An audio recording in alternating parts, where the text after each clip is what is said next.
when we do things like say a prayer or write down our goals, our purposes for doing those goals, we can take a little extra effort to imbue them with emotion. Let's talk about it.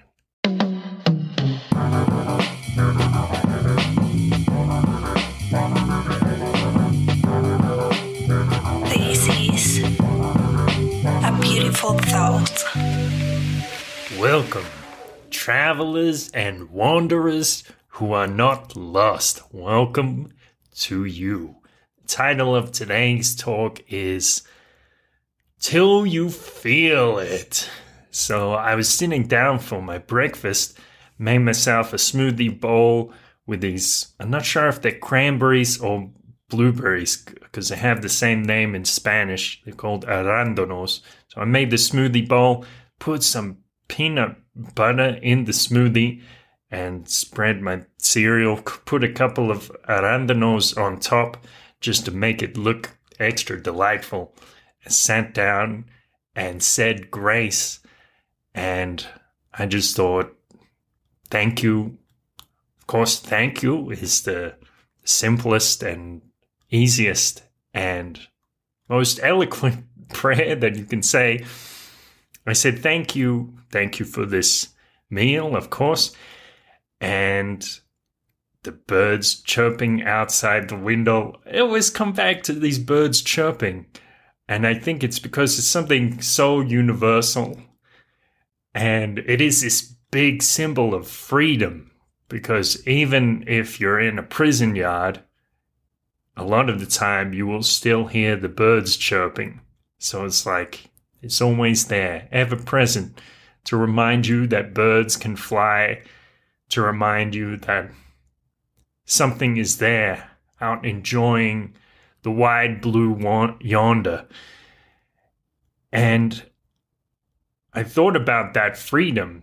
You know, there have been times in my life where I have not been free, when I can't walk the streets, and now I have that, and now I can make my own breakfast and enjoy it. And a couple of tears started rolling down my cheeks. And I thought, that's when I get to that level, saying grace, that's when it really hits the spot. You know, that's when my cup flows over. I try to do that when I pray. Sometimes I'm not always that conscious, but I try to do that. And also, there's this method of goal setting. I think it originates with Tony Robbins. He used to call it the OPA method, which stands for Outcome, Purpose, Action. Later, he changed it to Result, Purpose, Massive Action. So, change it to Massive Action because the words that we use affect the way we go about things. So, Tony is like, I don't want to just take action. I want to take massive action. Like, what is the action that I can take that is transformative, that is going to make the world a better place just by me doing it? What are those kinds of things? And so when I write that, especially with the purpose, just looking at my little OPA booklet here, I like to write out purposes. So if I have an action, a task that I want to do, like say I want to meditate 3 or 4 times a day. All right, okay, the outcome is something like inner peace or abiding in abundant silence. And the purpose, what is the purpose? Let me see what I wrote here. Okay, for example, feeling alive and enjoying every moment. That's the purpose for me meditating. Or what did I write here? Joy, peace, happiness, inspiration, inner space exploration. Now that's the kind of thing that gets me motivated to actually do the thing that I want to do, because that is the moment when I feel it. So sometimes I might just write one word for the purpose, and then I'll be like, hang on, well, am I just going through the motions here? I don't want to just go through the motions. I want to make it real right now with my emotions. In this case, emotions are greater than motions. And so I keep writing down purposes until I get one that stirs something in my belly.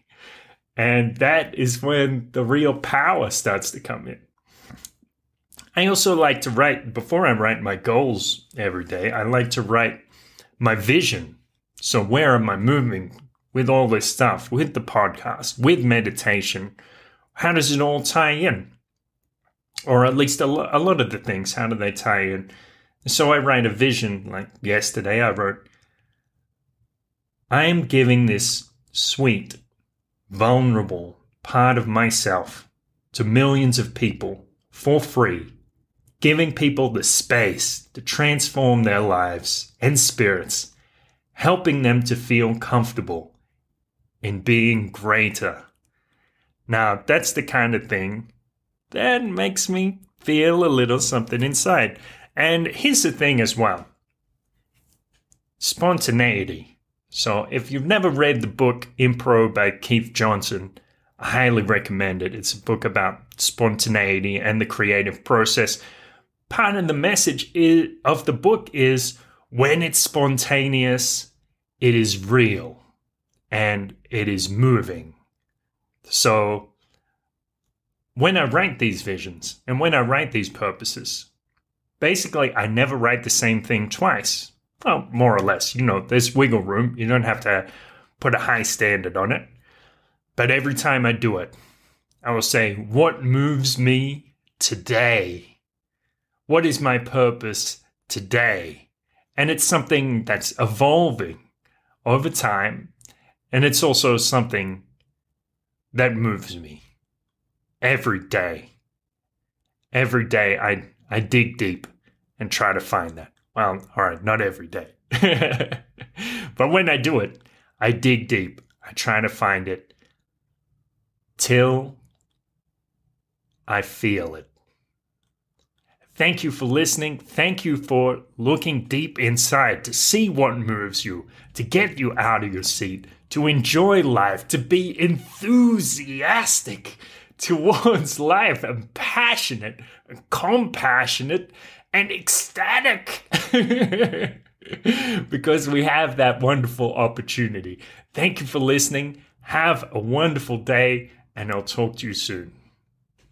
A beautiful thought. Thanks for listening. Now, if you feel like you want to share this episode with your friends, go ahead, send them a message and give them a little reason why this might help them out, improve their life, make them feel a little more alive. Have a wonderful day.